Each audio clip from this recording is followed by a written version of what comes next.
Ahora mismo con Raji Burhum, científico computacional, integrante del equipo de Open COVID Perú, por supuesto muy conocido en estos meses a partir pues de las estadísticas, los cuadros, los cálculos presentados y que en todo caso, Raji, buenas noches, gracias por estar con nosotros. Evidentemente la primera pregunta es cómo recibir estas medidas diferenciadas que ha presentado hoy el gobierno. Buenas noches. Hola, buenas noches, ¿qué tal? Bueno, primero me alegra mucho las medidas que se están haciendo, no por la situación, porque obviamente las estamos implementando porque tenemos un problema, pero porque estamos haciendo algo al respecto, ¿no? Alrededor de junio del año pasado yo escribí, después del martillazo del Huayno, escribí otro documento que se llamaba Un semáforo para el Huayno, donde básicamente explica lo que estamos haciendo ahora, ¿no?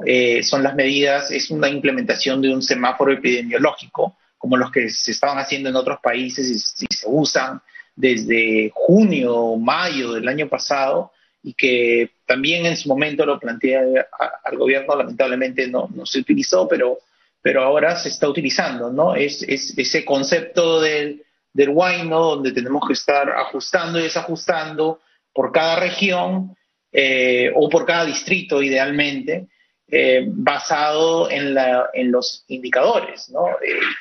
Y se trata de elegir los indicadores que podemos medir de la mejor manera, que creemos que podemos medir de la mejor manera. Y eso es lo que estamos haciendo, es un semáforo epidemiológico inteligente, ¿no? ¿Qué tan la experiencia internacional, qué nos dice en términos de qué tanto se mueven los indicadores en cada uno de estos niveles de ser bien aplicados? Es decir, efectivamente puedes reducir el nivel de contagios a partir de esta diferenciación y pasar a otro nivel.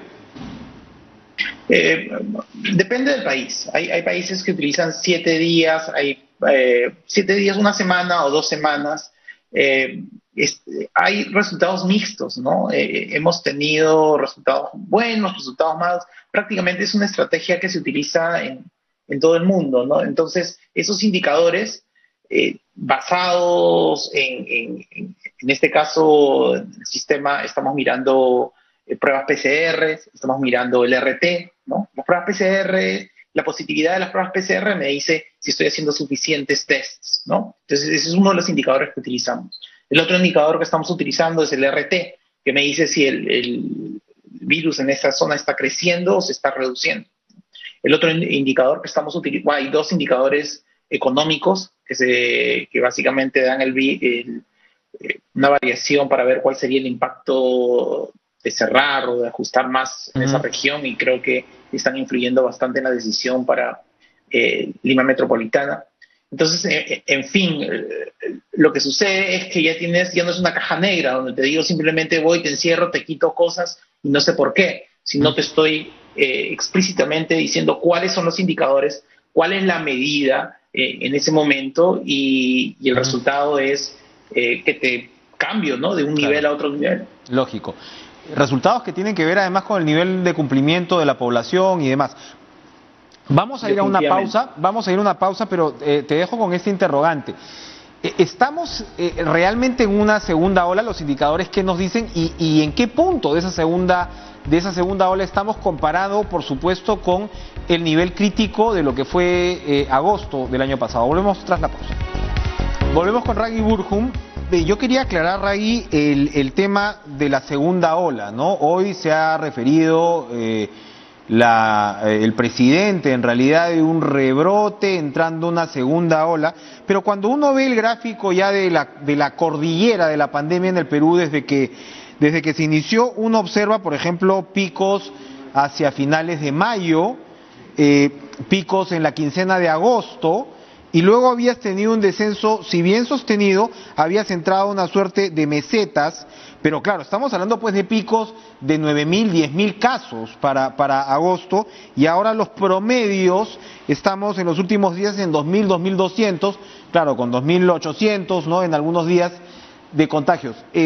Los números no son los mismos de agosto del año pasado, yo sé que pueden seguir subiendo, pero ¿no es incorrecto señalar que estamos en la misma situación de mediados del año pasado, como señalan algunos especialistas? Ya, ahí hay varios puntos que creo que hay que que tocar.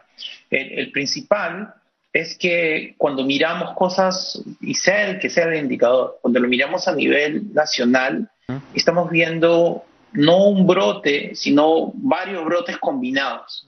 Y lo que sucede es que este virus no es uniforme en todas las regiones. Si tú me preguntas, por ejemplo, cuándo empezó la segunda ola, por decirte, a mí no me gusta utilizar el término segunda ola, me gusta utilizar brote o rebrote.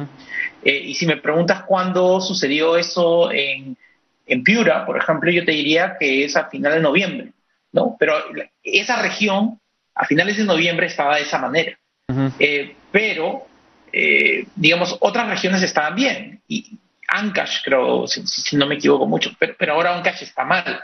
Entonces, cuando lo miras a nivel nacional no ves eso, dices, hay una meseta. No hay una meseta. En otros lugares se está mejorando, en otros lados se están empeorando. Y si haces el promedio, te estás engañando porque no estás atacando directamente ese brote. Por eso es que este enfoque de semáforo epidemiológico focalizado es mucho mejor a que simplemente mirar los números a nivel nacional. O sea, si tú miras, por ejemplo, los números de muertes diarias en el SINADEF, el registro de defunciones, va a parecer que hay dos picos, ¿no? Una subida, una bajada. Y en realidad lo que estás viendo es una combinación de diferentes olas que están sucediendo en diferentes momentos, ¿no? Cada región tiene una ola en diferentes momentos.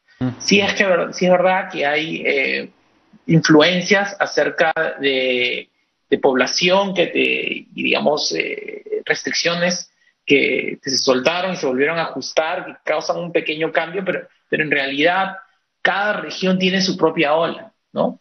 Y en este caso, si me dices ha habido meseta, ahí te diría que no ha sido así, ¿no? Ha sido muy diferenciado, pero claro, efectivamente es mucho más lógico verlo según regiones, pero me refería a la suma, ¿no? de contagios nacional, sí, claro. ¿no? Claro, cuando miras la suma de contagios nacional, lo que va a suceder es que, sea contagio, sea muerte, básicamente vas a tener Lima, por ejemplo, con la cantidad de habitantes que tiene, Te va a marcar más reflejada en esa curva que el resto de regiones, ¿no? En general, vas a tener los lugares que tienen mayor población, son los que van a afectar eso. Pero eso no te dice exactamente cuál es la situación en esa región. Por eso es que existe, si tú miras uno de los indicadores que se han anunciado hoy día, que van a utilizar, que son los fallecidos en general, no dice fallecidos, sino dice fallecidos por 100.000 habitantes. Así es. Y cuando te dice fallecidos por 100.000 habitantes significa que están normalizando, están ajustando dependiendo de la población de esa zona. Muy bien. No es solamente una lectura, son varias lecturas las que estamos obligados a hacer para entender el fenómeno en toda su magnitud y por supuesto separarnos, en este caso efectivamente, de cuánto marca Lima en todo el mapa nacional. Gracias Raji Burjum por acompañarnos esta noche.